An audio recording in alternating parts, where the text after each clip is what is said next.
Bien, ahí pueden ver la pantalla de PowerPoint. Sí, sí. Perfecto. Bueno, voy a minimizar acá, voy a apagar acá. Y bueno, en el caso de que se me corte internet o empiece a tener una mala señal, les pido por favor que me avisen. Así así voy de nuevo y explicamos el tema. En lo que se refiere a aeropuertos, vamos a ver algunos aspectos generales acerca del diseño geométrico referido a pistas de aterrizaje y todo lo que tiene que ver con la operación de los aviones, ¿sí? De las aeronaves. Entonces vamos a arrancar hablando de generalidades, elementos componentes de un puerto, cuáles son los factores a tener en cuenta para el proyecto del mismo y el diseño. Vamos a hablar de la longitud básica de una aeropista y bueno, después algunos que otros temas que vamos a ir desarrollando en una primera parte más vinculada a la teoría y en una segunda parte más vinculado a la práctica. Y bueno, espero que les sea de su agrado y que les resulte de interés. Entonces, ¿qué podemos decir de los aeropuertos? Vamos a centrarnos en esta parte de acá, ¿sí? Podemos decir que al igual que el estudio de un camino, los aeropuertos se dividen en distintas etapas, ¿sí? Etapas dentro de las cuales las mismas, o algunas de las más importantes, son la etapa de planificación o planeamiento de los aeropuertos, el proyecto, la construcción y su operación. Así que ahora vamos a hablar un poquito en cada uno y les voy a comentar algunas cuestiones que tienen que ver con estos hitos que acabo de marcar. De antemano, lo que le quiero decir es que vamos a hacer una pequeña diferenciación, ¿sí? Entre aeropuerto y aeródromo, ¿sí? Por, porque, bueno, nosotros vamos a utilizar algunos manuales y que tratan de uno u de otro, ¿sí? Pero déjenme leerle esta pequeña definición que les marqué acá abajo y luego sacamos nuestras propias conclusiones. Vamos a decir en una primera instancia que un aeropuerto, ¿sí? Es una estación terminal o una terminal situada en un terreno llano que cuenta con pistas de despegue o aterrizaje de aviones, instalaciones y servicios destinados al tráfico de aviones, ¿sí? Entonces tengan en cuenta que según esta definición que acabo de nombrarle, podemos decir que el aeropuerto es más bien toda la parte o toda la infraestructura necesaria para poder realizar las operaciones de los aviones, como ser las instalaciones vinculadas a los distintos servicios y al transporte, ¿sí? En este caso, tengan en cuenta que una aeronave como un vehículo que transporta ya sea pasajeros o algún cargamento, es un vehículo, eh, digamos que en este caso es un avión o una aeronave, y que la vía de comunicación va a ser el aire, ¿sí? Va a ser el espacio aéreo de los distintos continentes y de los océanos, y van a comunicar distintas terminales, y estas terminales son los aeropuertos. Por otro lado, vamos a hablar de una definición de aeródromo, ¿sí? Siendo un aeródromo un área, ¿sí? En la tierra, aunque también puede ser en el agua, que se encuentra destinada a la llegada, salida y movimientos de aeronaves, ¿sí? Entonces tengan en cuenta esa primera definición entre uno y otro. Pero vean acá a este costado y veamos esta otra definición, como decir que un aeródromo es un área definida de tierra o de agua, ¿sí? Que incluye sus edificaciones e instalaciones destinadas total o parcialmente a la llegada y salida o movimientos de aeronaves en su superficie. Entonces vean lo siguiente, esta definición que les acabo de mostrar acá se asemeja a esta otra definición que estaba acá. Entonces empezamos ya la clase con un pequeño dilema existencial acerca de la forma, de la semántica que tiene que ver con estas definiciones. Tengan en cuenta que ahora vamos a ver que estas siglas que están acá, que es la OASI, es la Organización de Aviación Civil Internacional, ¿sí? Presenta definiciones de aeródromo como de aeropuerto, ¿sí? Entonces, en la cátedra, y para obtener un mismo criterio, lo que podemos decir es que vamos a definir aeródromo, ¿sí? Perdón, aeropuerto, ¿sí? Aeropuerto a todas las instalaciones, ¿sí? Al conjunto de instalaciones e infraestructuras y servicios que permite el transporte aéreo. Y por otro lado, aeródromo vamos a decir más bien que está destinado a, a, a, a la llegada, salida o movimiento de las aeronaves. ¿Sí? Me gusta más esta definición y esta diferenciación. ¿Sí? Por otro lado, podemos decir que nosotros en la República Argentina tenemos, particularmente en el Gran Buenos Aires y en la ciudad de Buenos Aires, tenemos dos aeropuertos, o un aeropuerto internacional y un aeropuerto de vuelos de cabotaje.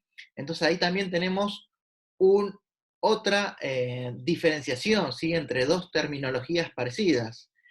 Y podemos decir que el aeroparque, sí, el aeroparque Jorge Newbery, que está ubicado al norte de la ciudad de Buenos Aires, vendría a ser como un aeropuerto chiquito, ¿sí? O un aeropuerto de cabotaje. En cambio, el aeropuerto internacional Ministro Pistarini, que está ubicado en la ciudad de Ezeiza, ya es para vuelos internacionales. ¿Y por qué hacemos esta diferenciación? Porque la aeronave, ¿sí? La aeronave que esté en uno o en otro, van a ser distintas, ¿sí? Acá vamos a tener una aeronave de diseño o aeronave de proyecto que pronto vamos a ver cuáles son las distintas tipologías que existen. Entonces, acá esto es muy importante, la OASI, como lo acabo de decir hace un rato, es la Organización de Aviación Civil Internacional y básicamente es una agencia creada allá por el año 44 que pertenece a la ONU, ¿sí? A la Organización de las Naciones Unidas y trata sobre la aviación civil internacional. Tengan en cuenta que esto que está acá, esta fecha, digamos, surge o está relacionada con la Segunda Guerra Mundial. Entonces, para preservar, digamos, a la aviación civil, y como bien dice acá, civil y no militar, se creó esta organización que es de renombre mundial y es la organización que da las distintas recomendaciones para el transporte aéreo de pasajeros. Entonces tengan en cuenta que a nosotros lo que nos interesa es la parte de infraestructura, la parte de las obras civiles. Por lo tanto, vamos a utilizar como bibliografía principal o de referencia a las recomendaciones que brinda la Organización de Aviación Civil Internacional. Y acá podemos citar, por ejemplo, el manual de diseño de aeródromos que consta de dos partes. La parte 1, diseño de pistas, la parte 2, diseños de calle de rodaje y plataformas, y que son, digamos, un compendio de recomendaciones que la verdad satisfacen mucho las necesidades de proyecto vinculado con la parte de servicios o de infraestructura de las aeronaves. Entonces, tengan en cuenta que la UASI, que presenta estos manuales de recomendaciones de diseño y que nosotros vamos a utilizar este que les acabo de marcar, pero también sepan que existen otros reglamentos, ¿sí? Como ser el manual de servicios aeroportuarios, el manual de planificación de aeropuertos y la Asociación, ¿sí? De Aviación Civil Nacional de la Argentina presenta también un manual de aeródromos, pero básicamente es un resumen o un compendio de estos dos manuales, ¿sí? Entonces, cuando terminemos la clase, cuando le entreguemos la bibliografía del tema de hoy, vamos a darle estos tres libros, ¿sí? Que los tenemos en español y en versión digital, y de los cuales acá están todas las recomendaciones y obviamente muchos más porque no tenemos un tiempo limitado nosotros para dar este tema, todo vinculado al diseño geométrico de pistas de aterrizaje y de la infraestructura para la operación de aviones o aeronaves. Tengan en cuenta que si uno, como bien les había dicho anteriormente, que al igual que los caminos, tenemos distintas fases referidas al proyecto de un aeropuerto. Vemos que hay uno, sí, hay uno que está acá, que se llama Manual de Planificación de Aeropuertos. Y acá les digo que si alguno de ustedes tiene la posibilidad de encontrar en el ciberespacio este manual de planificaciones de aeropuertos y nos las puede dar a la cátedra, estaremos muy agradecidos por parte digamos, de los docentes, porque está bastante difícil de conseguir, ¿sí? En cambio, estos tres que están acá los tenemos y representan una bibliografía de excelencia. Acá les dejo la página de internet para que puedan ver que hay papers, recomendaciones, manuales, gacetillas y un montón de libros, bibliografía, revistas vinculadas a la aviación civil, ¿sí? Entonces, volviendo a la etapa de planificación, ¿sí? Hay que tener en cuenta que una capacidad de un aeropuerto va a depender del tránsito o el transporte aéreo, ¿sí? Va a depender de un estudio de aforo, de aterrizajes y despegues en la zona en donde se implanta el aeropuerto. Debe cubrir distintas necesidades básicas de todos los usuarios, ya sea los aviones, los pasajeros, el equipaje y demás servicios. Y a su vez hay que tener en cuenta que un aeropuerto es una instalación permanente y evolutiva, ¿sí?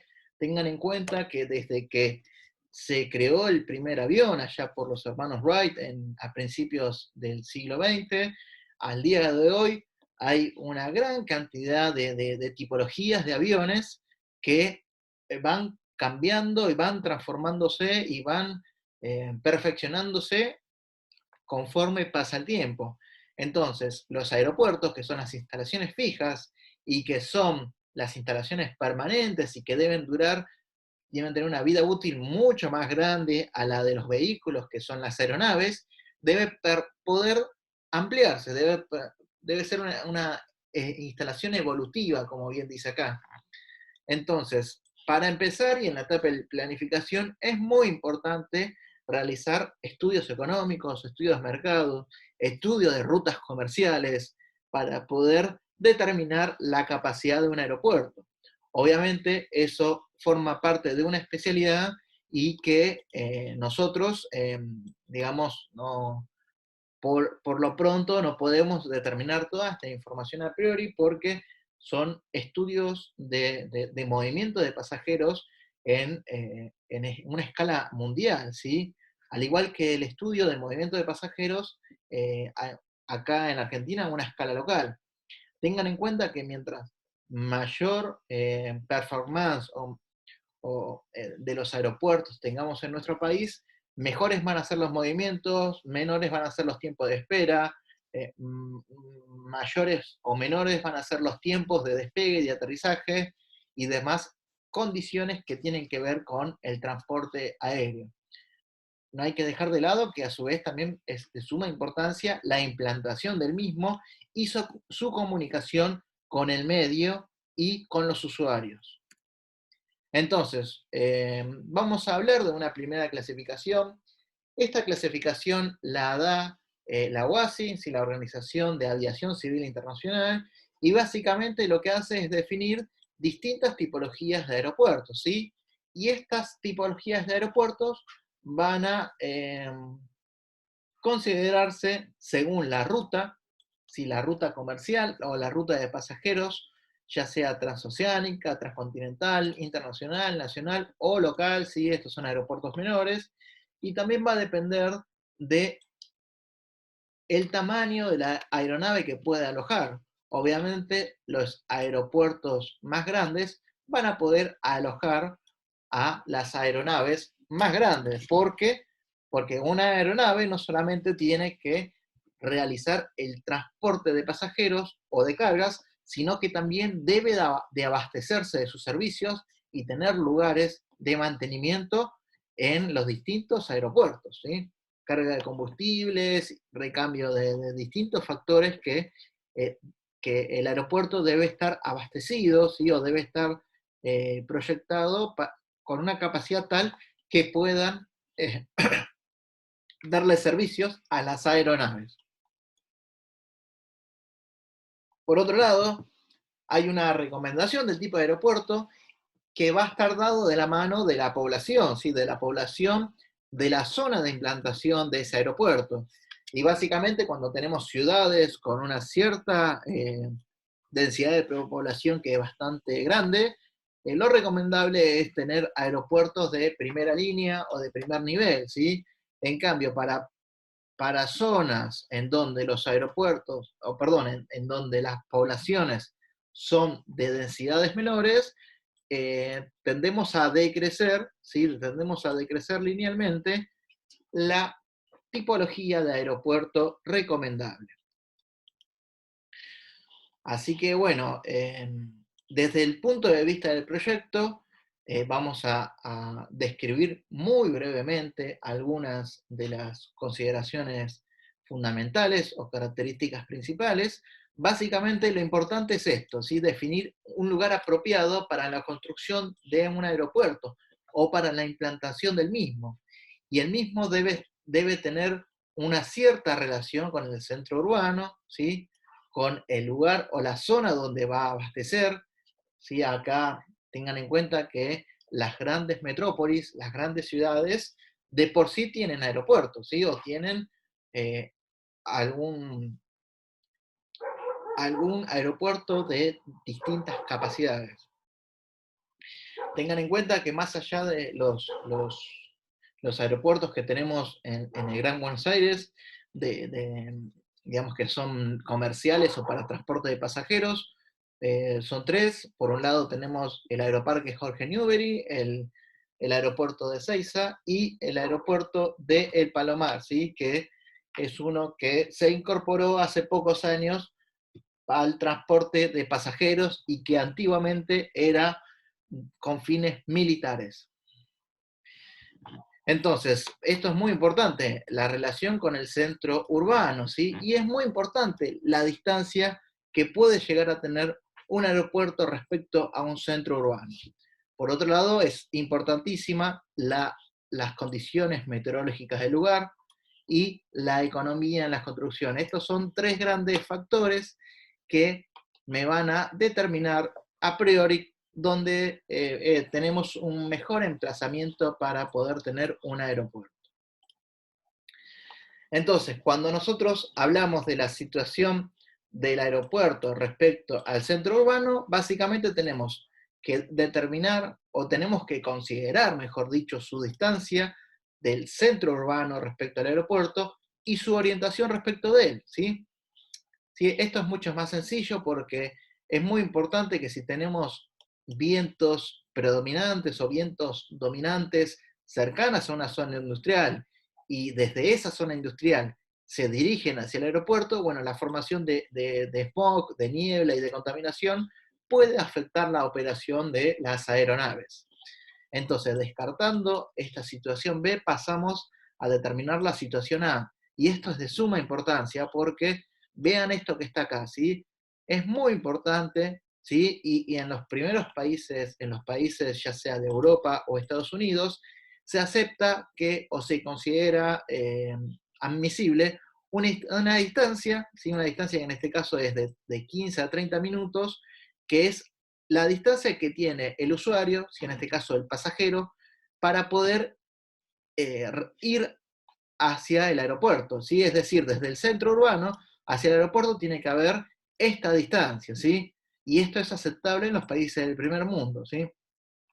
Por otro lado, acá lo que podemos determinar también que el tiempo que debe perder un pasajero aéreo en un viaje hacia un aeropuerto debe ser como máximo 30% de la duración del mismo. Esto es considerando, por ejemplo, en vuelos locales, uno no puede estar 3 horas, ¿sí? Es un poco inavisible, más allá de que pueda llegar a pasar acá en la Argentina, pero es un poco inadmisible tardar 3 horas para ir al aeropuerto para después hacer un viaje de 1 hora, ¿sí? Entonces, es muy importante que las vías de comunicación hacia el aeropuerto desde un centro urbano sean buenas, ¿sí? Para evitar demoras en el traslado, ¿sí? De los usuarios, de los pasajeros desde el aeropuerto hacia el centro urbano. Por otro lado, hay que tener en cuenta que los ruidos de los aviones con motores a reacción pueden ser muy molestos, por lo tanto, no es recomendable que un aeropuerto esté ubicado en la cercanía, muy, muy cercano con la población, ¿sí? Esto no es recomendable. Pero bien, acá tenemos en realidad acá tenemos una foto del Aeropuerto Internacional Ministro Pistarini, ubicado en la ciudad de Ezeiza. Podemos ver por un lado este, y por otro lado les paso el Aeropuerto Metropolitano Jorge Newbery, ¿sí? Que vendrían a ser los dos aeropuertos que tenemos en el Gran Buenos Aires, ¿sí? Más allá del aeropuerto de Panamá. Pero básicamente tengan en cuenta lo siguiente, y acá es donde me quiero, eh, digamos, parar o detener un poco con ustedes, y tengan en cuenta lo siguiente. Hoy en día, digamos, para poder comunicar la ciudad de Buenos Aires y el Gran Buenos Aires con el aeropuerto de Ezeiza, tenemos una vía de comunicación que es básicamente la autopista Richeri, ¿sí? La autopista Ezeiza con la ciudad de Buenos Aires. Entonces, hay una línea directa, ¿sí? En cuestión de 1 hora, 45, 60 minutos, uno puede estar desde la ciudad de Buenos Aires hacia el aeropuerto de Ezeiza. ¿Sí? Entonces, ahí podemos ver un punto a favor, digamos, respecto al aeropuerto internacional Ministro Pistarini, pero hay que tener en cuenta que el único medio de comunicación que tenemos es por auto o, digamos, o por algún medio alternativo, ¿sí? Hay que tener en cuenta que existen otros aeropuertos en el mundo que no solamente presentan autopistas para poder ir con vehículos hacia el centro urbano, sino que también se comunica con las líneas del ferrocarril, ¿sí? O con alguna suerte de subterráneo, por ejemplo. Entonces, si a alguno de ustedes les tocó de ir, por ejemplo, al aeropuerto de Ezeiza, en tren y en colectivo, van a ver que van a tardar mucho más que yendo por autopista. Entonces, eso es una de las desventajas que tiene este aeropuerto, que está relativamente alejado de la ciudad de Buenos Aires. Por otro lado, hay que tener en cuenta que los turistas, ¿sí? Que vienen a la ciudad de Buenos Aires, el único medio que tienen para poder ingresar o para poder ir a sus lugares de turismo, ¿sí? En la ciudad de Buenos Aires, es a través de los taxis que están en el interior del aeropuerto. Por lo tanto, eso es una falencia que tiene este aeropuerto, y que debe evitarse, digamos, esos monopolios, digamos, en donde, digamos, el negocio es para unos pocos, y tiene que estar diversificado un poco para beneficencia de toda la sociedad argentina, ¿sí? En donde haya unas buenas comunicaciones, ¿sí? Igual de esto que le estoy hablando pasa en todo el mundo, y dentro de todo estamos relativamente bien. Existen otros aeropuertos en el mundo que están en situaciones un poco más complicadas y que están alejadas quizás del centro urbano, y que le resulta muy difícil a los turistas poder ir hacia los mismos. Por otro lado, podemos decir que el aeroparque Jorge Newbery está inserto en la ciudad de Buenos Aires, ¿sí? Ubicado en su extremo norte, ¿sí? Colindando con el Río de la Plata, y que podemos decir que, digamos, hoy en día este aeropuerto, este aeroparque, eh, digamos, está teniendo unas limitaciones en su ampliación. ¿Por qué? Porque está totalmente rodeado de la urbanización. Por lo tanto, se está volviendo muy difícil, digamos. Ahora vamos a ver que, como bien les había dicho anteriormente, un aeropuerto es una instalación permanente, pero que tiene que ser evolutiva, ¿sí? Y que tiene que permitir la ampliación, digamos, para las naves, las aeronaves más modernas que hay en cada día, pero bueno, tiene como la ventaja que, por ejemplo, desde, no sé, uno si quiere ir al aeropuerto metropolitano Jorge Newbery, desde la capital o, no sé, desde la zona de Avellaneda o Quilmes, se toma un colectivo y puede ir tranquilamente hacia el mismo. Por lo tanto, la comunicación, digamos, con el aeropuerto está menos restringida que el aeropuerto internacional de Ezeiza. Pero bueno, esto es un simple comentario, no quiero prestar a debate o a discusión este tema, pero bueno, más que nada para que lo tengan en cuenta. Y acá después vamos a ver que obviamente tenemos las áreas de servicio, ¿sí? La terminal aeroportuaria, ¿sí? Tenemos las zonas de plataformas de embarque, la pista principal, las distintas calles de rodaje, distintas calles que me permiten la comunicación con la vía, la pista, y acá tenemos todo lo que vendría a ser las zonas de hangares para poder realizar el mantenimiento de las aeronaves. Entonces, volviendo al tema del proyecto, ¿sí? Primero hablamos de la ubicación del mismo, ¿sí? Y ahora vamos a hablar de las condiciones meteorológicas. Es muy importante tener en cuenta bien las condiciones climáticas generales del lugar, ¿sí? Y en este caso de condiciones generales y especiales del aeropuerto, tiene que ver con tener quizás en una zona de mesetas o una zona de montaña, en donde se pueden generar vórtices con torbellinos y nubes que pueden llegar a afectar la visualización y la operación para el despegue o aterrizaje de aeronaves. Entonces, básicamente, lo que nosotros tenemos que tener en cuenta para poder proyectar un aeropuerto son todas las condiciones eh, climatológicas del lugar, ¿sí? Y los más importantes van a ser los vientos, ¿sí? Porque los vientos van a afectar, digamos, para que la aeronave pueda efectuar su despegue o aterrizaje, que vendría a ser, digamos, un punto crítico, digamos, en la navegación aérea, ¿sí? Más allá de todo eso, también todas las demás cuestiones climatológicas, ya sea temperaturas, lluvias, nieves, nieblas, presiones atmosféricas y demás, son muy importantes. Al igual que la altura de las nubes, porque tengan en cuenta que un aeropuerto ubicado, por ejemplo, en el altiplano boliviano o en la zona del altiplano peruano, donde están a miles de metros sobre el nivel del mar, van a tener problemas porque van a haber presencias de nubes en la zona de la pista de aterrizaje. Entonces, esto es muy importante. Digamos, en las mesetas altas pueden haber zonas de turbulencia o de torbellinos que pueden llegar a afectar la operatoria de las aeronaves. ¿Alguna consulta hasta ahora? ¿Se va entendiendo?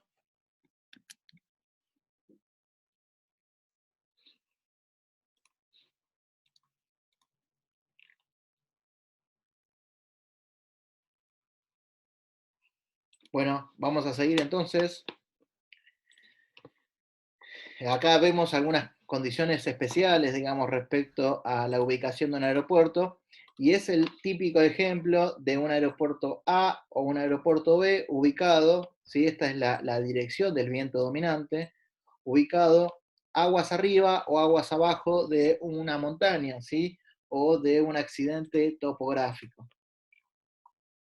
Entonces vean que el aeropuerto A, ¿sí? Por lo general, la situación de despegues y aterrizaje, la orientación de las aeropistas, van a estar dadas por la dirección de los vientos. Entonces, el aeropuerto A corre el riesgo, digamos, de que la zona de aproximación, ¿sí? La zona donde eh, eh, la aeronave, digamos, empieza a generar su recorrido, empieza a elevarse, ¿sí? Empieza a elevarse, corre riesgo por tener un accidente topográfico muy cercano. Entonces, esta es una desventaja, por ejemplo, de la situación A, pero tengan en cuenta que la situación B, posiblemente la aeronave circula hacia otro lado y y lo que puede llegar a pasar es que los vórtices que se generen, si estos son vórtices que se generan en, en el viento, ¿sí? En la intensidad de viento que puede llegar a haber, ¿sí? Y esto puede llegar a generar algunos problemas, tanto aguas abajo como aguas arriba, para las aeronaves, ¿sí? No sé si recuerdan el TP de hidráulica, el de cinemática, ¿sí? En donde se determinaba, bueno, cuáles eran los caudales, velocidades y aceleraciones de un fluido, ¿sí? Tengan en cuenta que el viento es un fluido, ¿sí? Que va a tener las mismas propiedades que nosotros vimos en la materia de hidráulica general. Entonces, toda la zona de vórtices que pueden llegar a haber, o las aceleraciones que pueden llegar a haber, producto de que se cambia la forma, son problemáticas para la operación de aviones. Así que, bueno, esas son distintas condiciones. Por otro lado, la economía en la construcción, siempre vamos a hablar de economía en toda obra de la ingeniería civil, debido a que tenemos que tener un equilibrio entre la técnica y la economía, ¿sí? Recuerdan lo que siempre decimos, que las obras deben ser eh, técnicamente construibles, económicamente rentables y eh, ambientalmente sustentables, debido a que estas son las tres pastas de la ingeniería, en donde tenemos economía, la técnica y la sustentabilidad, digamos, o el impacto ambiental positivo, ¿sí? En donde siempre vamos a tener distintas condicionantes, ya sea las topográficas, en el caso de tener un aeropuerto inserto en una zona montañosa o una zona de precordilleras, digamos, las condicionantes que tienen que ver con la parte geológica y geotécnica, eh, que eso también hay que tener en cuenta, digamos, una aeronave es un vehículo que tiene un gran porte, por lo tanto va a realizar grandes descargas en los paquetes de pavimentos de las pistas de un aeropuerto, y después todo lo que tiene que ver con el drenaje, ¿sí? Acá es importantísimo realizar las obras para poder evitar inundaciones en el interior de un aeropuerto. Entonces, habiéndose elegido el lugar más conveniente para ubicar el aeropuerto, el siguiente paso, como bien lo dice acá, es buscar, ¿sí? Buscar la mejor orientación de la aeropista y la cantidad necesaria de la misma. Y eso es algo que vamos a ver, y eso es algo que nos recomienda o nos da pautas de diseño el manual de diseño de aeródromos de la OASI. Entonces, acá podemos ver, ¿sí? Que, bueno, cuáles son las partes componentes de un aeródromo. En este caso tenemos dos grandes bloques. Uno está vinculado a la parte aeronáutica, otro está vinculado a la parte pública o a la parte de acceso o ingreso de los usuarios o pasajeros al aeropuerto, ¿sí? Acá tenemos los edificios, donde hay libre acceso, donde se presentan los servicios de despacho, de equipaje, el check-in, el check-out, migraciones, no sé, duty free, todas esas cuestiones que tienen que ver con las instalaciones edilicias de un aeropuerto. Y la parte aeronáutica tiene que ver con el movimiento, el área de movimiento de los aviones, ¿sí? Como bien decía, cuyo acceso está limitado o restringido a los usuarios, ¿sí? No puede, es decir, que no pueden circular libremente por esta zona. Entonces, continuando con los elementos componentes, podemos citar que un aeropuerto va a estar compuesto por distintos componentes que son más bien conceptuales, ¿sí? Y que conforma toda la infraestructura necesaria para poder realizar la operación de transporte de pasajeros o de cargas, el equipamiento que, en sí mismo que tiene un aeropuerto, ¿sí? En donde podemos decir que el equipamiento son básicamente la instrumentación, ¿sí? Meteorológica, la parte de comunicación, ¿sí? El equipamiento para realizar la operación de ascenso y descenso de los aviones, de ubicación en la pista principal, de ascenso y descenso de los pasajeros dentro de los aviones, los servicios, en este caso acá tenemos algunas funciones de los servicios para realizar el movimiento seguro, ¿sí? Ordenado, bueno, etcétera. Acá me parece que puse 2 veces lo mismo. Y después los usuarios, ¿sí? Los usuarios van a ser las aeronaves o los aviones, el personal, los agentes aéreos, ¿sí? Los pasajeros, los organismos y demás elementos que no les quiero leer, pero sí sepan que todo esto es un conjunto, ¿sí? ¿Sí? Que interactúa entre ambas partes y que el todo conforma un aeropuerto. Continuando con la parte aeronáutica y la parte pública, podemos decir que la parte aeronáutica es la parte del aeropuerto integrada por el área de movimiento, ¿sí? Cuyo acceso está controlada, o es decir, que está restringida. Y después la parte pública, otra vez lo mismo, ¿sí? Lo que le acabo de decir en la positiva anterior, ¿sí? Donde tenemos un exceso de pasajeros, y mediante un control de seguridad los pasajeros acceden a esta zona de acá, ¿sí? En la parte de aeronáutica hay distintas áreas, como ser la de movimiento, la de maniobras y la de aterrizaje. Sí, obviamente esta va a estar integrada en esta y esta va a estar integrada en esta. Como si leen acá van a ver eso que les acabo de decir. Y bueno, ahora dejamos de lado un poco la parte de la terminal y todo eso, y nos metemos de lleno en lo que es el diseño de la aeropista, ¿sí? Tengan en cuenta que nosotros no nos vamos a encargar de diseñar terminales aeroportuarias, sino más bien nos vamos a encargar de diseñar la zona de calles de rodaje, la pista principal, las pistas secundarias, las plataformas y otras partes vinculadas con un aeropuerto. Entonces, como todo medio de comunicación, digamos, el transporte de pasajeros o el transporte de cargas o mercancías debe ser dado por un elemento conductor, en este caso es una aeronave o un avión. Entonces acá vemos una imagen donde podemos citar también una planta y una vista con las partes componentes de una aeronave.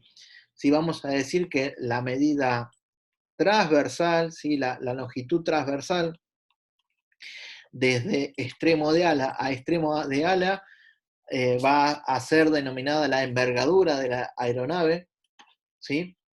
Después tenemos la longitud total de la aeronave, la altura máxima que va a estar dado hacia la cola, y después tenemos las distintas partes componentes de una aeronave, ¿sí? Como ser la trompa o nariz, el tren principal, que el tren principal es este que está acá, es este que está acá, y el tren principal me va a servir para poder diseñar, por ejemplo, los anchos de las pistas de aterrizaje o pistas de rodaje, ¿sí? Porque es muy importante la separación entre ruedas principales, ¿sí? Entonces acá tenemos estas rueditas que vendría a ser el tren principal de un avión y eso lo tengo que determinar. Acá vemos un ejemplo de una tipología de aviones. Tengan en cuenta que las distintas aeronaves, según la UASI, se clasifican en distintos tipos. El tipo A la F, ¿sí?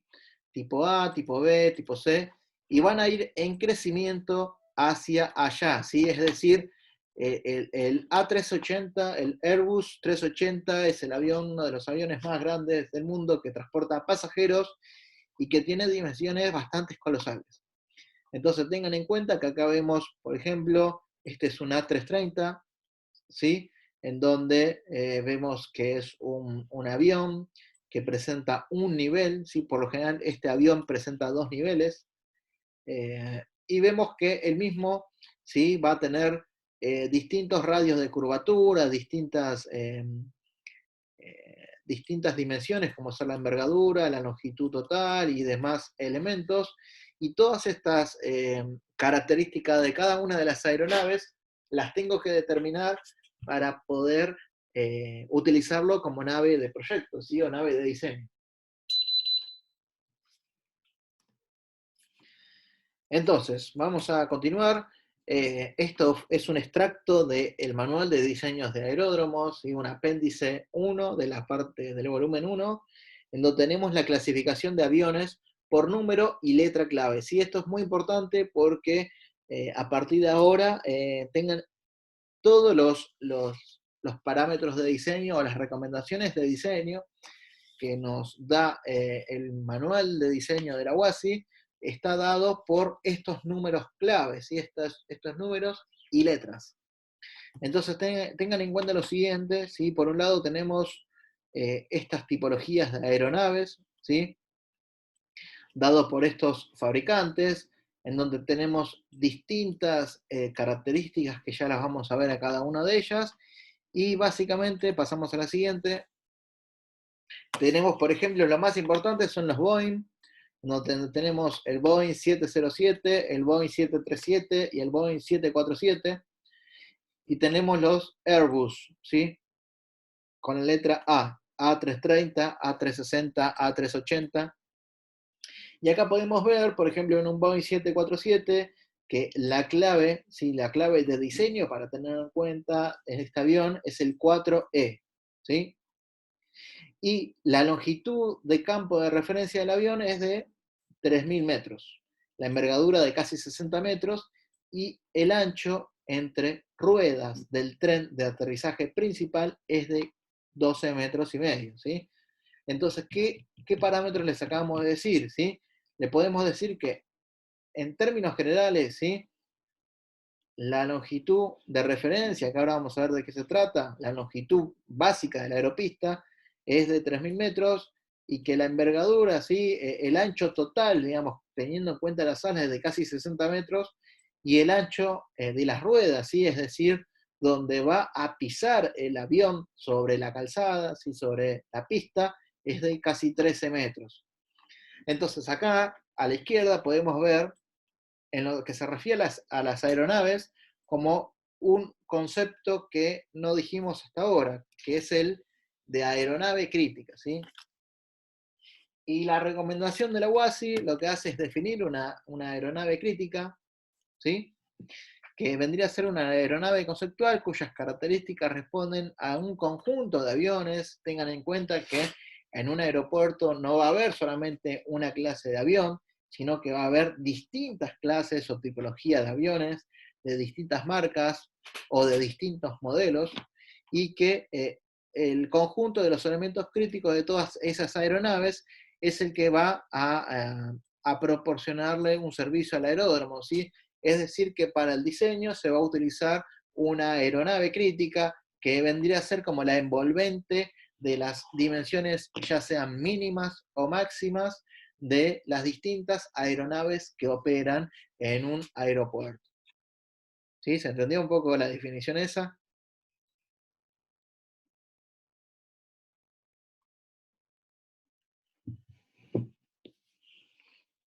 En lo particular, ese concepto mucho no me gusta porque eh, se tiene que trabajar o se tiene que hacer la verificación con la aeronave mínima y con la aeronave máxima, no con una crítica, una ficticia que tiene las medidas máximas de todas.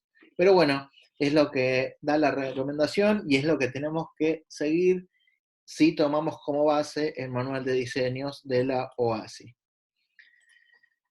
Entonces, acá también esto es algo importante que tienen que tener en cuenta, y básicamente lo que vamos a tener son distintas claves de referencia, ¿sí? Claves de referencia para poder determinar las dimensiones características de un aeródromo, y todas las pautas de proyectos o diseño van a estar referenciados con esta clave de referencia, ¿sí? Esta es una metodología del manual de diseño de OASI, y lo que hace es relacionar el avión de diseño con la instalación aeroportuaria a través de dos elementos. El elemento 1 va a estar basado en la longitud de campo de referencia del avión, y el elemento 2 va a estar basado en la envergadura y anchura exterior del avión, ¿sí? Es decir, estamos relacionando instalación aeroportuaria con aeronave de diseño, ¿sí? Entonces, en función de estas claves de referencia que me determina la UASI, vamos a tener tablas como esta que está acá, ¿sí? Entonces vean lo siguiente. Esta es la tabla de clave de referencia de un aeródromo, en donde tenemos elementos de la clave 1, ¿sí? Que en este caso tenemos 1, 2, 3 y 4.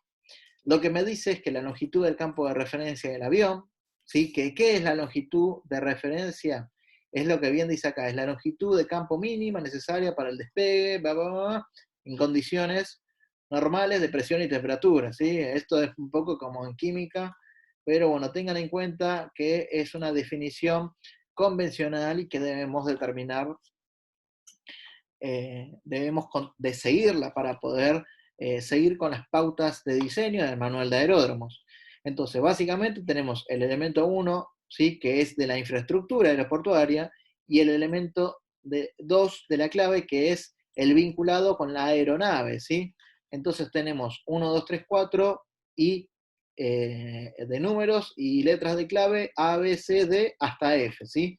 Y acá vemos que la envergadura y el ancho del tren de aterrizaje principal son de estas tipologías. Por ejemplo, en un aeródromo de categoría 4E va a presentar una longitud de pista, ¿sí? De referencia de 1800 metros en adelante, va a tener una envergadura, ¿sí? Es decir, un ancho total de extremo de ala a extremo de ala de 65 de metros, y va a tener un ancho exterior, de las ruedas del tren principal de hasta 14 metros, ¿sí? Tengan en cuenta que estos van a servir como pautas de diseño. Entonces, por ejemplo, ¿sí? Por ejemplo, si tenemos un aeropuerto que está catalogado por la UASI como el 4, un aeropuerto tipo 4E, ¿qué me quiere decir? Me va a decir que la familia de aeronaves que puede operar sin restricciones, esa infraestructura de ese aeropuerto es de acuerdo a estas dimensiones, ¿sí? Es decir, que va a tener una, una pista de aterrizaje mayor a 1800 metros, eh, que va a tener una envergadura del avión de 52 a 65 metros, y que las aeronaves que pueden operar en ese aeropuerto, si en esa aeropista, van a tener un tren de aterrizaje máximo de entre 9 a 14 metros, ¿sí? ¿Se entiende? Acá son algunos de los aviones que son del tipo 4E, ¿sí? Entonces acá tenemos un Airbus 340, no sé bien cuál es, pero tengan en cuenta que estas son las aeronaves de esta clave de referencia de un aeropuerto. Por otro lado, el 4F, ¿sí? Acá vemos, este es el aeropuerto máximo que puede existir, ¿sí? Es el tipo 4F, ¿sí? El que es el que presenta las mayores longitudes de pistas y que puede operar con los máximos aviones, ¿sí? Acá vemos uno de los aviones más grandes, creo que debe ser el más grande, que es el Airbus 380, ¿sí? Vean que es de doble piso y que es bastante grande, ¿sí?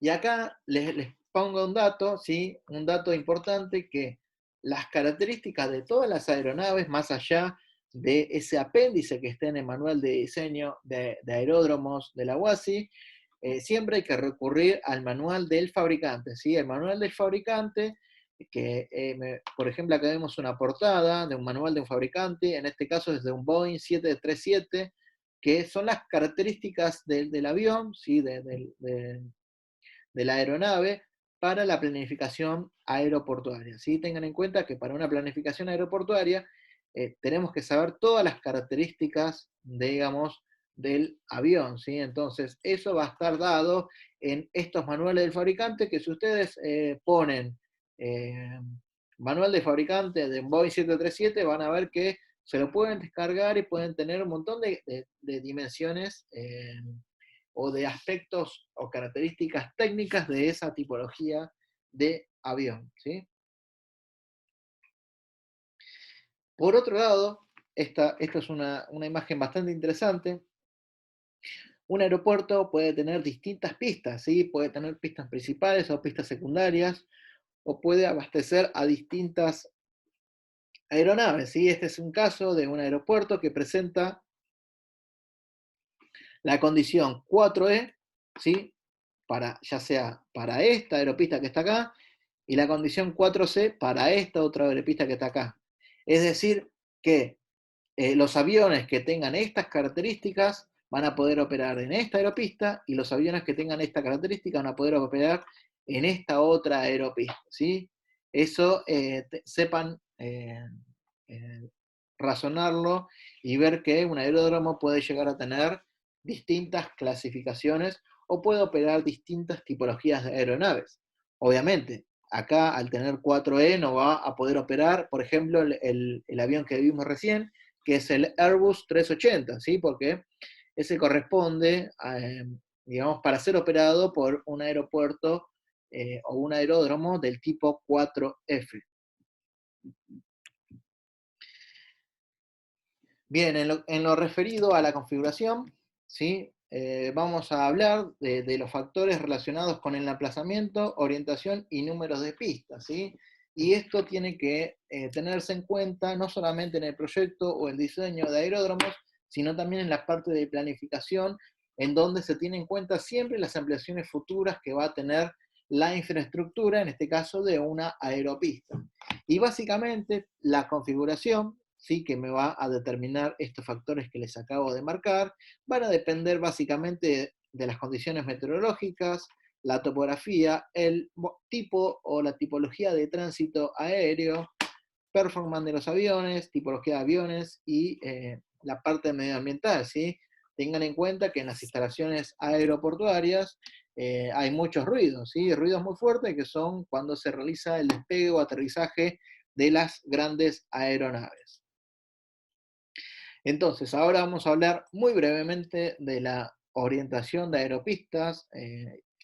Después en la parte práctica van a ver algunos ejercicios en particular de este tema. Y básicamente lo que podemos decir es que la pista principal debe estar orientada en la dirección de los vientos predominantes, ¿sí? Y de tal manera, ¿sí?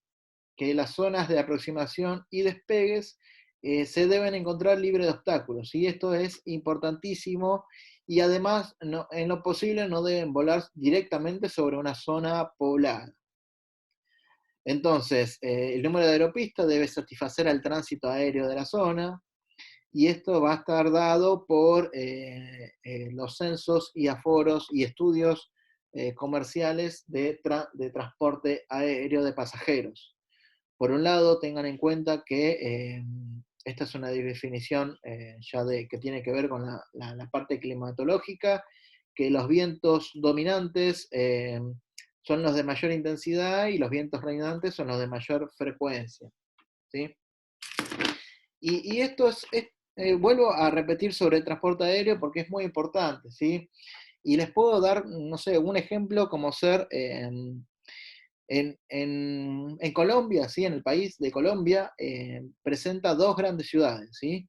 Una es, por ejemplo, una es la ciudad de Bogotá, que es la ciudad capital del mismo, y la segunda ciudad, que es prácticamente de igual importancia que la ciudad capital, es Medellín. Y la cordillera de los Andes atraviesa ambas ciudades, y el único medio de comunicación que tienen, por ejemplo, de transporte de pasajeros entre Medellín y Bogotá, que es el más rápido de todos, es a través de el transporte aéreo, ¿sí? Y, por ejemplo, esa ruta que es local, es tan frecuente que cada media hora parte un avión para ir de Medellín a Bogotá y viceversa, ¿sí?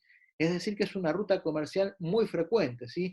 En cambio, hay distintos caminos que unen ambas ciudades, que atraviesan la cordillera de los Andes, que, por ejemplo, puede llegar a tardar un día en recorrer en auto o en un transporte terrestre esas dos ciudades, ¿sí? Entonces, en ese caso, no tienen otra alternativa más que aprovechar el transporte aéreo para poder comunicar dos grandes urbes. Y es más, el pasaje Es tanta la frecuencia que hay que el pasaje es a mínimo costo, ¿sí? Te sale mucho más barato tomarte un vuelo para ir de una ciudad a otra y lo haces en menos de una hora, ya estás en la otra ciudad. Es interesante tener en cuenta eso. Tengan en cuenta que si nosotros, por ejemplo, una ruta argentina que tiene escala, ¿sí? Tengan en cuenta que hasta no hace muy poco la mayoría de las provincias tenían escala en la ciudad de Buenos Aires, ¿sí? Para poder ir a otra provincia. Es decir, que, por ejemplo, si una, una persona de Tucumán tiene que ir a Santa Fe en avión, tiene que hacer un transbordo, digamos, de Tucumán, Buenos Aires, Santa Fe, ¿sí? Es decir, que mediante una forma indirecta, al igual que para ir a Ushuaia o Buenos Aires, por ejemplo, Buenos Aires Calafate se hace, sí, se hace a través de la ruta que está dada por Buenos Aires Bariloche y Bariloche Calafate, ¿sí? O también el tramo Buenos Aires Ushuaia, ¿sí? También hay que hacer distintos intervalos o transbordos para poder ir directamente, ¿sí? Entonces, continuando con la dirección de las aeropistas, lo que podemos decir es lo siguiente.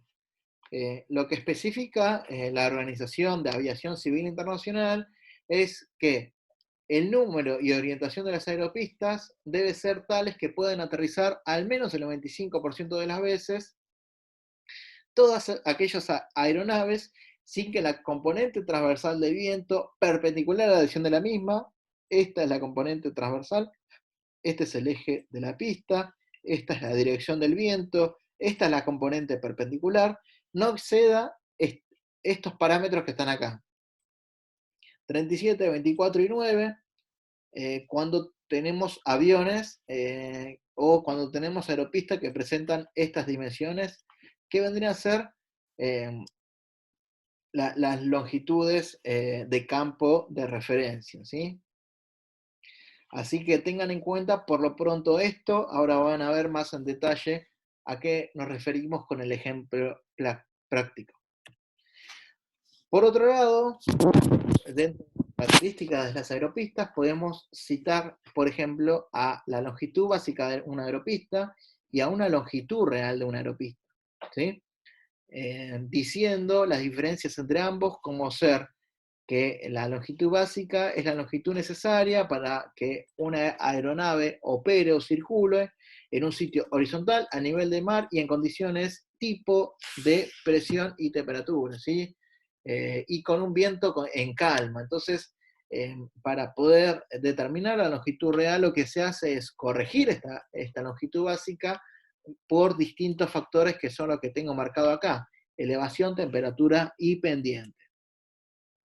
Entonces, acá vamos a ver que, por ejemplo, por cada grado de temperatura, por sobre el nivel de la temperatura estándar del aeropuerto, se aumenta en un porcentaje, al igual que se aumenta por la corrección en altura, y por último, por pendiente también se realizan distintas correcciones, que en este caso se los cito, pero que ya lo van a ver en la parte práctica. Por otro lado, definimos a la aeropista, ¿sí? Como el área rectangular despejada, libre de obstáculos, que vendría, esta es la pista, ¿sí? La pista principal, y la pista va a tener distintas partes componentes, ¿sí? Como ser lo que vamos a ver acá, ¿sí? Los márgenes, ¿sí? Los márgenes de la aeropista, ¿sí? Que podemos ver ahí la definición, la franja de pista, ¿sí? Que es toda la parte anterior, y las zonas de protección o las zonas que se preservan o zonas de seguridad extremas de una aeropista, ¿sí? Entonces, acá hay distintos conceptos, acá está el concepto de franja de pista, y siempre estamos hablando de que son áreas libres de obstáculos, donde se pueden efectuar operaciones náuticas, aeronáuticas, digamos, aéreas, y donde tiene que eliminarse, digamos, en todos estos sectores que están acá, deben eliminarse todos los elementos que puedan ser considerables como un peligro inminente en la operación de aterrizaje o despegue de las aeronaves, ¿sí? En este caso, esta es una de las tablitas que me delimitan la franja de una pista, que está dado de la ANAC, que es la misma que está en el Manual de Diseño de Aeródromos de la OASI. Después tenemos las áreas de seguridad en extremo de pista, que son estas de acá, que son las RESA, Runaway and Safety Area, que vendrían a ser las áreas de seguridad extremas. Tengan en cuenta lo siguiente, ¿sí? Eso es algo que me estoy olvidando, y van a ver que todo lo que son las pistas, las márgenes, la franja de aeropistas y las RESA, ¿sí? En el manual de diseño de aeródromos, está todo ahí lleno de tablas, está lleno de tablas para poder determinar cada una de ellas en función de la tipología de aeronave de diseño, ¿sí? En función de la aeronave de diseño y en función del aeropuerto de diseño, ¿sí? Es decir, de acuerdo a la clave de referencia que vimos hace un ratito. Entonces, lo que nosotros tenemos básicamente es, las aeropistas van a tener distintas zonas de seguridad, ya sea el margen, que son los laterales de la pista, la franja, que es la otra parte, y las zonas extremas, y son básicamente para reducir el riesgo de daño, ¿sí? De aeronaves en la transición de la pista y el terreno, y riesgos en los aterrizajes cortos o largos, ¿sí? Que pueden llegar a haber. Y acá tenemos otra definición, que es la zona libre de obstáculos. Es decir, que en los extremos o en los distintos lados de una aeropista no tienen que haber obstáculos que dificulten a la operación aérea, ¿sí? Entonces acá vemos, por ejemplo, en los extremos de las aeropistas tenemos áreas y superficies de despegue y aproximación, que básicamente son estas formas que están acá, que vemos algunas dimensiones generales y que en los manuales están con detalle.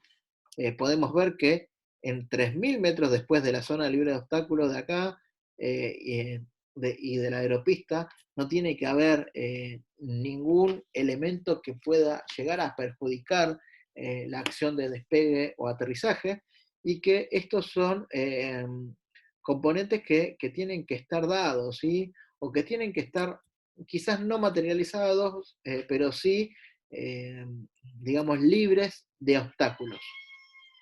Acá se puede ver un poco una axonométrica, digamos, de estas superficies limitadoras de obstáculos, y ver cómo tenemos una zona, ¿sí? Una zona cercana a la aeropista, ¿sí? Vean que la aeropista es esta que está acá, esta chiquitita que está acá, y vean que todo el resto son las áreas libres de obstáculos que tienen que haber y que me van a favorecer, digamos, que exista un despegue y aterrizaje o aproximación, también se suele decir, que sean seguros. Así que eso es por un lado. Por otro lado, hay que tener en cuenta que eh, podemos diferenciar a una pista de vuelo visual y de vuelo por instrumento, es decir, aquella que no se utilicen procedimientos visuales para su aproximación, o que se utilicen instrumentos, y estos instrumentos, que pueden ser o no de precisión, vendrían a ser las ayudas a la aeronavegación, o vendría a ser toda la señalización, digamos, para el transporte aéreo que debe ser requerido en un aeropuerto, y fundamentalmente en la zona de la aeropista. Eso es algo que ahora después lo vamos a ver más en detalle en la parte práctica. Entonces, acá tenemos otra planilla que también es extraída del manual de diseño de aeródromos, y que me determina los anchos de las distintas aeropistas. Y vean que tenemos acá los términos de referencia, ¿sí? El número de clave 1 a 4 y la letra clave de la A a la F, y en función, por ejemplo, recuerdan que teníamos un 4E, ¿sí? Acá vemos el ancho de una aeropista, y vean que son anchos importantísimos, ¿sí?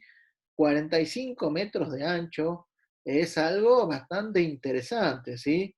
Y tengan en cuenta que acá tenemos o pavimentos rígidos o pavimentos flexibles, ¿sí? Fundamentalmente pavimentos rígidos, pero vean qué importante que es el ancho de la aeropista, ¿sí?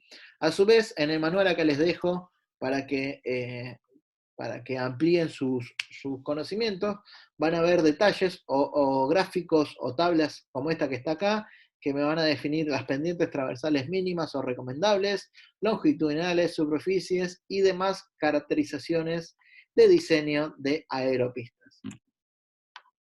¿Sí? Ahora pasamos a las calles de rodaje, ¿sí? En donde vamos a ver que si nosotros tenemos una pista principal, ¿sí? Una pista destinada al aterrizaje y despegue de aeronaves, vamos a ver que entre la plataforma, ¿sí? La plataforma, que vendría a ser esta que está acá, la zona de espera de las aeronaves, tiene que haber distintas calles, como ser estas que están acá, que son denominadas calles de rodaje, ¿sí? Y estas calles de rodaje van a servir para poder realizar los movimientos, ¿sí? Sí, el movimiento interno de los aviones dentro del aeródromo. Entonces vean que en este caso vemos una plataforma de embarque. Esta plataforma que está acá es denominada del tipo de espigón. Después vamos a ver a qué nos referimos por esto. Y acá vemos cómo son las circulaciones por las calles, ¿sí? Las circulaciones de las distintas aeronaves, ¿sí? Entonces, ¿cómo tienen que acceder para ir a un extremo de una aeropista y poder efectuar solamente o exclusivamente la acción de despegue o aterrizaje en la pista principal y realizar las distintas circulaciones en las calles de rodaje que vendrían a ser, todas estas son las distintas calles de rodaje que existen?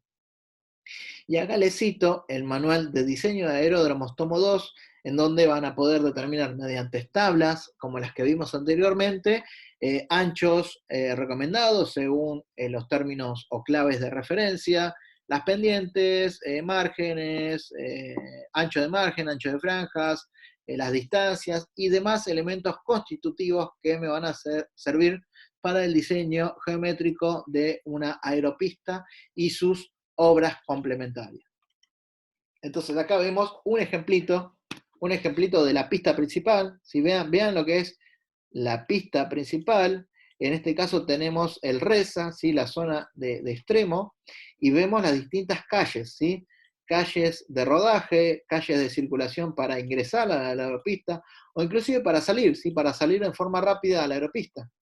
Vemos que también acá tenemos las áreas de servicio, o las plataformas de los distintos aviones, y acá vemos un montón de otras aeronaves que están a lo largo de todo este predio que es en sí el aeropuerto en sí mismo. Así que bueno, acá vemos distintas tipologías o conformaciones de calle de rodaje, desde la plataforma, esta es la plataforma, ¿sí? La plataforma de embarque, ¿sí? Los gates, los platforms, y vean que en este caso, para poder ingresar a la pista principal, ¿sí? En una primera instancia, cuando el aeropuerto es incipiente o es de una poca capacidad, acá vemos que tenemos el caso 1, ¿sí? En donde tenemos una plataforma relativamente chica, una única calle de rodaje para acceder a la pista principal y una zona de viraje, ¿sí? Una zona para poder dar vuelta con la aeronave, en el caso que se requiera, en el extremo de la aeropista. ¿Sí? Entonces, acá vemos otro ejemplo, ¿sí?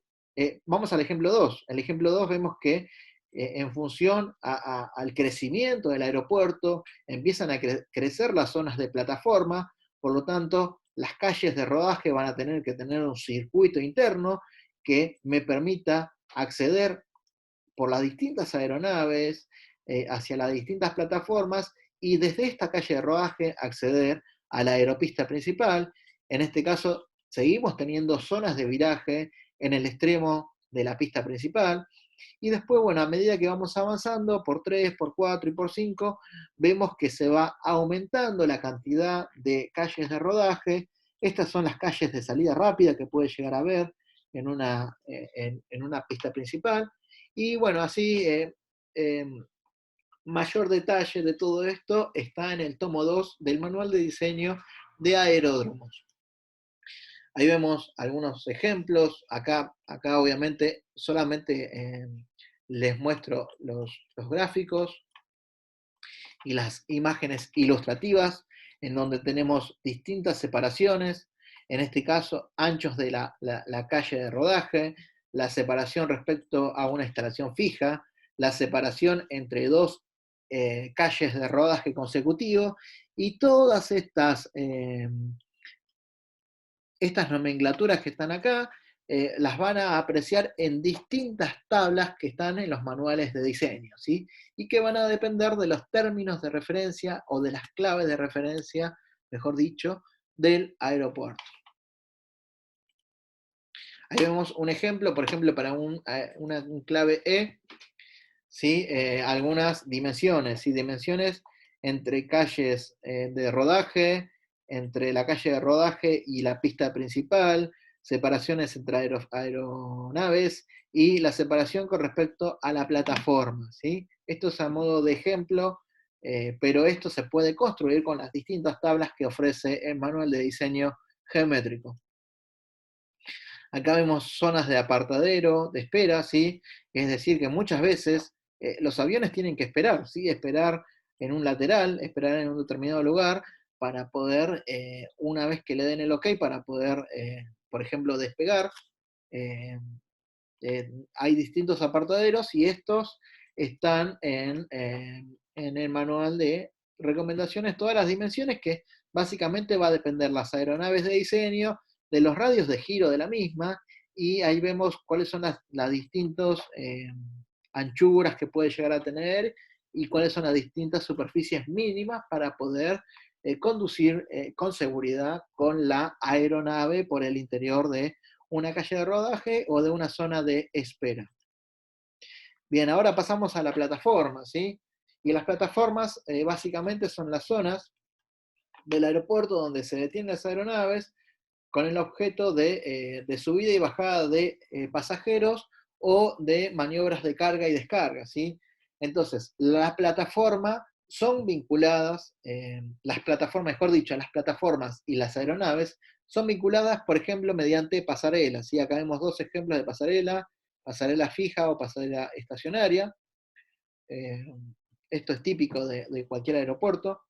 Y ahora vamos a ver de algunas de las plataformas, ¿sí? Tengan en cuenta que el diseño de las plataformas en la terminal de pasajeros está íntimamente ligada con el diseño conceptual de toda la terminal, ¿sí?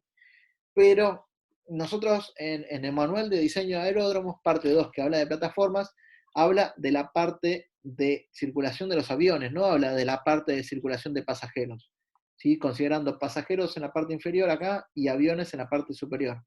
Entonces tengan en cuenta que esto está interconectado, ¿sí? Esto está vinculado. Hay mayor información en el manual de planificación de aeropuertos de la UASI y que debe ser tenido en cuenta, ¿sí? Entonces ahora vamos a ver algunas tipologías de plataforma en donde vemos algunas ventajas y desventajas. Y bueno, vemos la más incipiente en este caso es la plataforma tipo simple, ¿sí? De concepto simple, en donde vemos que básicamente es de aplicación en aeropuertos de bajos volúmenes, es simplemente estacionar en esta zona de espera a los aviones y mediante algún elemento, ¿sí? Ya sea eh, hay que ver esta distancia respecto de la terminal de pasajeros, pero puede ser mediante colectivos hasta esta zona o mediante, como bien vemos acá, pasarelas hacia cada uno de los elementos. Entonces, vean que este es un concepto simple, las aeronaves se pueden presentar en ángulo, con la proa afuera o adentro, y se puede ampliar, ¿sí? Ampliar gradualmente, la misma. El concepto lineal, ¿sí? De plataforma lineal, es esta que está acá, o esta es otra forma también tipo lineal, en donde vean cómo tenemos la disposición de los aviones, cómo es la iteración, ¿sí? Con la carga y descarga de pasajeros y demás elementos, y cómo es la iteración con la pista de aterrizaje, que es esta que está acá, ¿sí? Entonces, es una ampliación de una plataforma tipo simple, y en donde es más básica para aeropuertos de mucho tráfico. Este es el típico ejemplo del aeropuerto Jorge Newbery. Y y puede tener, bueno, tenemos acá relación directa entre el avión y el edificio. Eso es importante para evitar accidentes, ¿sí? Mientras más directa es la relación o el ingreso de los pasajeros al interior de las aeronaves, menores accidentes pueden llegar a haber. El concepto de espigón, ¿sí? Otra tipología, digamos, acá vemos espigones o conformaciones de plataformas. Eh, Acá vemos que las aeronaves se pueden estacionar en ángulo, paralelas o perpendiculares a la misma. eh, y bueno, básicamente lo que hay que tener en cuenta es que en estas zonas de circulación, ¿sí? Eh, digamos, todas las calles de rodaje, hay que tener en cuenta que a veces la ubicación de este avión puede llegar a dificultar al acceso a las pistas de aterrizaje. Y muchas veces los aviones tienen que tener elementos, máquinas o tipo remolcadores o camioncitos tipo remolcadores para poder efectuar las maniobras digamos, dentro de las plataformas. Entonces, en el manual de recomendaciones, cinta todas estas separaciones mínimas que haya entre aviones, ¿sí? Entre parqueadero de aviones, para evitar conflictos entre una u otra. Ahí vemos otro concepto que es el tipo satélite. ¿Sí? En algunos aeropuertos del mundo tenemos una plataforma central tipo satélite y la comunicación es a través de, por ejemplo, un túnel, ¿sí? O de forma subterránea o por un corredor elevado. Entonces, en este caso, las aeronaves están en sentido radial, el ingreso y egreso hacia la plataforma es muy sencilla. La desventaja que puede llegar a tener este tipo de plataformas de tipo satélite es la ampliación de la misma, ¿sí? Que se ve dificultada porque en tal caso hay que realizar otro satélite más, otra isla más para poder ampliar esta misma. Entonces, eso es otro ejemplo. Después tenemos otra que es tipo transportador o una plataforma tipo abierta, ¿sí? O también denominada plataforma remota, ¿sí? Es decir, que tenemos la terminal de pasajeros acá mediante algún elemento colectivo o digamos, se accede hacia cada uno de los aviones y se ingresa en forma remota. Eh, es sencilla desde el punto de vista de que no tenemos tanta superficie de rodaje, ¿sí? No tenemos ninguna área de más destinada a la circulación dentro de la plataforma de los aviones, sino que es de fácil ingreso hacia la pista de aterrizaje. Pero bueno, como desventaja, el transporte de los pasajeros y equipajes hacia estos lugares se torna un tanto peligroso. Por último tenemos la tipo híbrida y es un concepto parecido a las anteriores, por eso se denomina híbrida, que sirve como para tener, por ejemplo, en aeropuertos que presentan en, por estaciones gran demanda de aviones, bueno, para esos picos de temporada, adoptar estos híbridos para poder albergar a todos los pasajeros que tienen durante la temporada alta. Bien, hemos finalizado por ahora. No sé si tienen alguna consulta.